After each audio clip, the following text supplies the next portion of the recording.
பாட்டியும் யானையும். பாட்டி and the elephant. பழங்காலத்தில் இந்தியாவின் ஒரு அழகான சிறிய கிராமத்தில் வயதான பாட்டி ஒருவரும் அவளது பேரன் கண்ணனும் வாழ்ந்து வந்தனர். பாட்டி மிகவும் அன்பானவராக இருந்தார். அவள் தினமும் காலையில் சூடான அரிசி கூழ் தயாரித்து அதை ஒரு மண்பானையில் ஊற்றி ஆறவிடுவாள். பாட்டியின் கூழின் மனம் முழு கிராமத்துக்கும் பரவியதால் அது கிராமத்திற்கே பிரசித்தி பெற்ற உணவாக இருந்தது. ஒருநாள் வழக்கம் போல் பாட்டி கூழை தயாரித்து அதை மண்பானையில் ஊற்றி வைத்துவிட்டு வேறு வேலைகளில் ஈடுபட்டார்.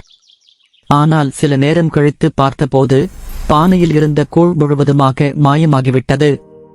இது எப்படி என்று பாட்டி வியப்புடன் பார்த்தாள். முதலில் அவள் நினைத்தாள், கண்ணன்தான் ரகசியமாக கூழை பருகிவிட்டான்.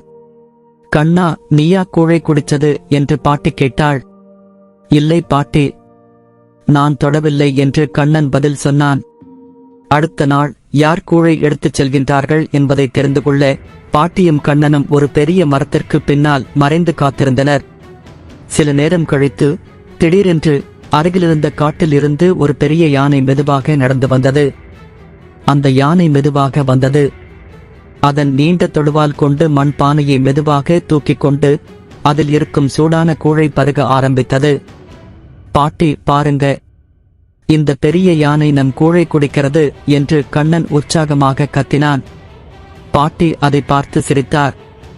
அதை ஓட்டிவிட வேண்டாம் கண்ணா, அது தீங்கு செய்ய விரும்பவில்லை. ஒருவேளை இதற்கு உணவுக்காக யாரும் உதவவில்லையோ அந்த நாளிலிருந்தே பாட்டி யானைக்காக சிறிய பானையில் அல்லாமல் பெரிய பாத்திரத்தில் கூழை ஊற்ற ஆரம்பித்தாள். அதன் பிறகு யானை தினமும் காலை வந்தது, பாட்டியின் அரிசி கூழை சாப்பிட்டது. அது மட்டும் இல்லாமல் கண்ணனுடன் விளையாடி சென்றது. கிராமத்தினர் இதை பார்த்து வியந்தனர். யானை பாட்டியின் சொந்த பிராணியாகிவிட்டது. ஒரு நாள் யானை வழக்கம் போல வந்தது. ஆனால் இம்முறை அது அதன் தொடுவாலில் பெரிய மாம்பழக்கிளையை கொண்டு வந்தது. யானை மெதுவாக அதை பாட்டியின் முன்னால் வைத்தது. பாட்டியும் கண்ணனும் மகிழ்ச்சியுடன் அதை ஏற்றுக்கொண்டனர். இதோ பார் கண்ணா, இது உண்மையான நன்றி உணர்வு. நாம் கருணையை காட்டினால் பிராணிகளும் அதை உணர்ந்து திருப்பிக் கொடுக்கும். உண்மையான அன்பும் கருணையும் எதிர்பார்ப்பு இல்லாமல் வழங்கும் போது அது வாழ்க்கையின் ஒவ்வொரு மூலையிலும் மகிழ்ச்சியாக திரும்பி வரும். When true love and kindness are given without expectation, they return as happiness in every corner of life.